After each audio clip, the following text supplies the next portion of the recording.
We welcome you to the Stephen C. O'Connell Centers. To your left, it is the Texas Longhorns in white, and in black, it'll be the USC Trojans. Just underway here from Gainesville.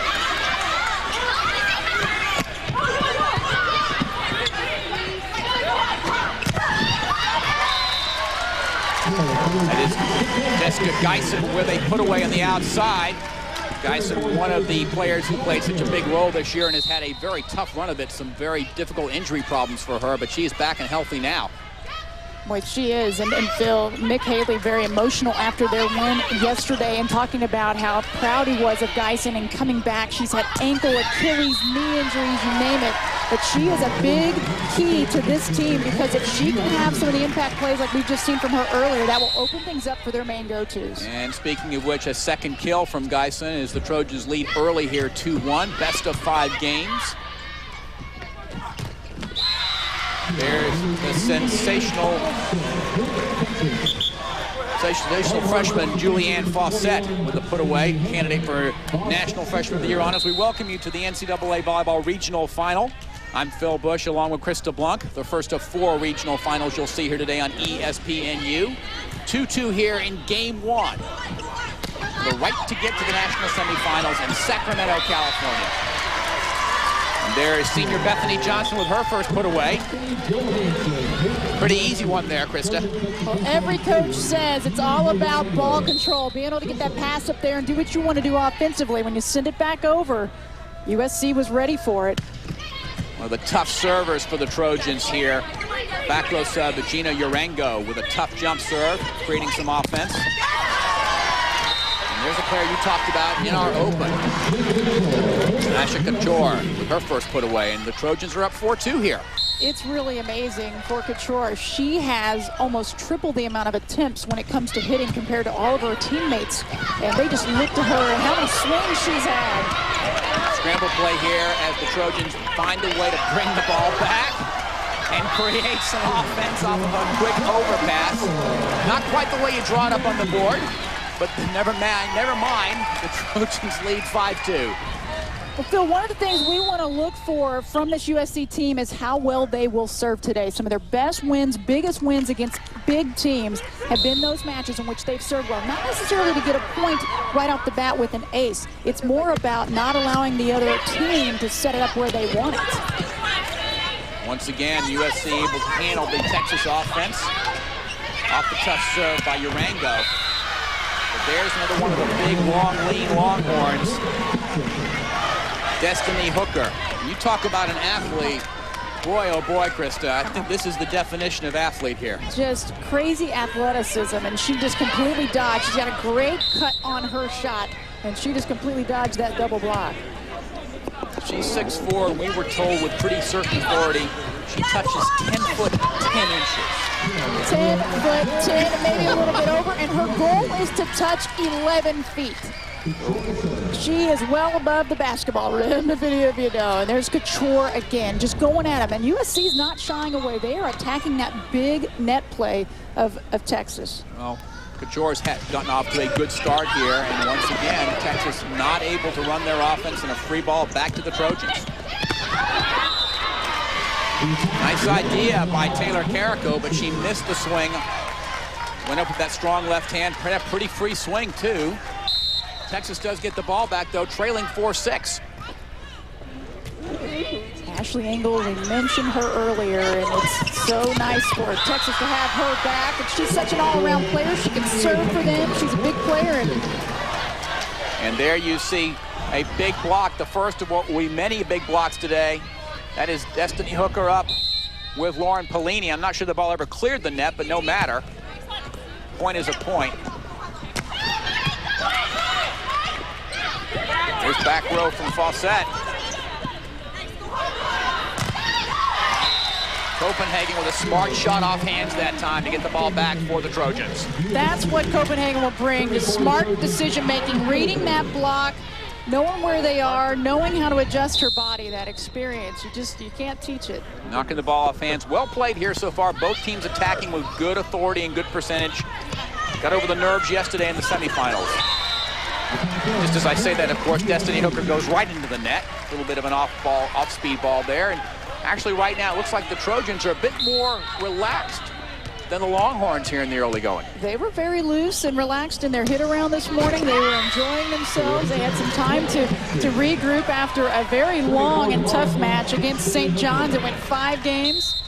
And Jared Elliott's team was a little bit tight in their match. He had to do all that he could to get them to loosen up against Florida. Absolutely. Great pass that time from Copenhagen. Nice set from Perico, and there's a fast attack in the middle. That once again is Zoe Garrett, another one of the middles, the freshman. This is going to be a great pass. Boy, it was a beautiful serve by Hooker, but it was an even better pass to get things going. And Zoe Garrett's just a freshman. It's amazing how much she's improved throughout the season after Pac-10 play. Trojans looking for a touch. Mick Haley looking for a touch. Not getting one. The ball does go back to the Longhorns.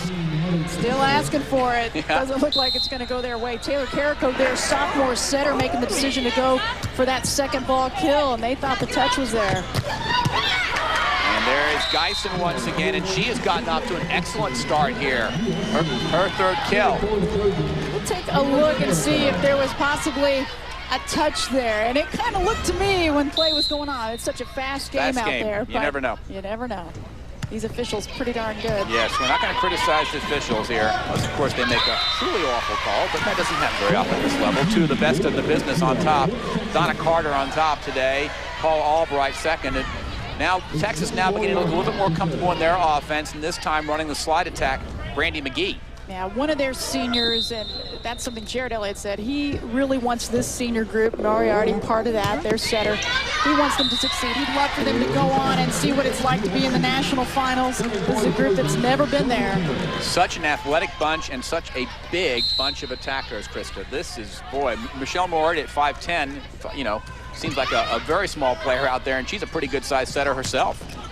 She is, and there's a newcomer, Julianne Fawcett. She has really fit into this season, the #2 recruit in the nation coming into Texas this year. All Big 12 first team, and this is a right side attack in that rotation, and she puts that ball away with authority, and she certainly is a candidate for National Freshman of the Year honors. No doubt about it. She's up for that award, probably going up against Alex Kleinman from Stanford, both excellent and amazing freshman seasons. Here's 2 blocks in a row by Texas. There is the player we are going to talk about a lot today. Asia Couture. That was a perfect example that we talked about of how she's able to finish so far off the net. Most hitters would like it up a little bit closer. And here you'll see number 7, she's going to step way back. Her approach, and she stays back. And that really causes problems for that block to figure out what she's going to do with it. USC leading here 12-9, very comfortable here in the early going, but very well played volleyball so far. Both teams hitting over 300.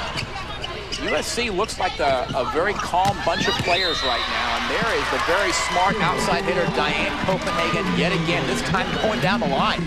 Well, one of the things we thought USC would have to do is go to Copenhagen, go to Couture, go to those main go-tos. As much as they might want that balanced attack like a Texas team, they may not be able to do that. But so far, they've done a nice job of mixing it up, throwing Geisen in there also. There's some outside heat from that player, another player you talked about, Ashley Engel. USC, they've done a great job. They've mixed it up, and then Copenhagen with the finish down the line. The block you could see for Texas not getting there. And then Engel, we talked about her, big left-handed hit. She's got that quick arm.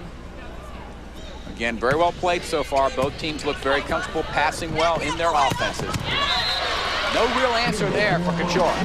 The perfect back set also from Carrico to find her. And Couture just in rhythm. Asha Couture spent 2 years at College of Southern Idaho. member of the Polish national team, and she's an All-American second-team selection. I think it's a pretty safe bet. She'll at least repeat that, if not be first team this year. Had a marvelous season, and as you mentioned, she has just been the workhorse for these Trojans. Well, it's the kind of player that could have just said, well, I'm able to score, I can block a little for you. No, she wanted to work and improve her game, and she has. We have reached the 15-10 mark. USC leads early here in game one. Both teams playing well.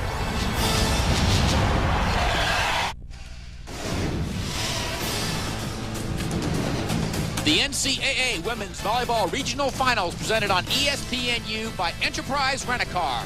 We'll pick you up.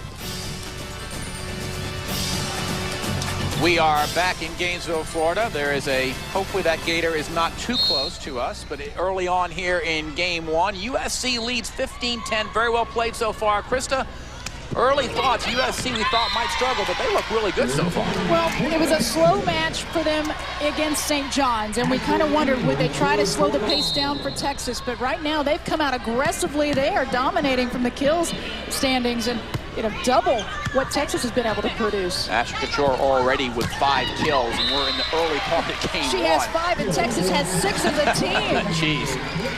And once again, another side out for the Trojans as they get the ball back. And once again, it is the very intelligent, smart hitter, the co-captain, Diane Copenhagen, with the put-away. 16-11, but two teams playing pretty good volleyball right now. 429 for the Trojans, 378 for the Longhorns. Those are pretty good numbers for both teams. You'd be pretty happy. And that's what I thought we'd see a little more that Texas is going to need. That's more blocking. And you got to get Lauren Bellini to settle down and play her game. She's a player that when Engel was out had to change positions, but now that she's back in the middle, she's hitting over 500. So they need her to be there, and they need her block. And now we're also going to see the big jump serve of the high-flying Destiny Hooker, but it did not go that time as a risk-reward proposition with a jump serve. You take your chances. She's an aggressive server. She had 26 aces on the season. There's Couture reading it. Took a little too much off the block red at that time, able to get it for Texas. And you do not want to do that against Bellini, 6'5", and a great leaper to boot. That shot by Fawcett goes long, and once again, the Trojans again look very comfortable and relaxed, and Jarrett Elliott is going to call a timeout and talk about it as his team has fallen down a little bit here in the early going. 12 serves, 12 against 18. The Trojans are ahead. We are back in Gainesville, Florida. USC leads Texas 18-12. Jarrett Elliott calling a timeout. And one of the reasons so far, Diane Copenhagen has been big. Boy, this is her signature hit right here. Up and over the block. It hadn't quite gotten there. It was a great read. She took a little bit off of it. No need to give it everything. Reading things very well. Copenhagen with 4 kills and 5 swings. That's about as good as it gets in volleyball. Pretty impressive. Hitting 800, that's not bad.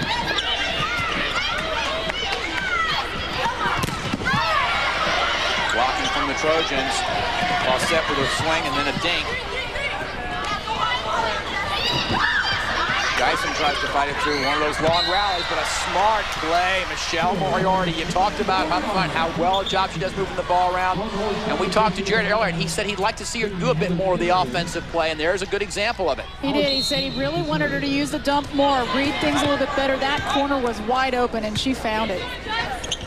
They're all kills, whether they go 1 mile an hour or 100.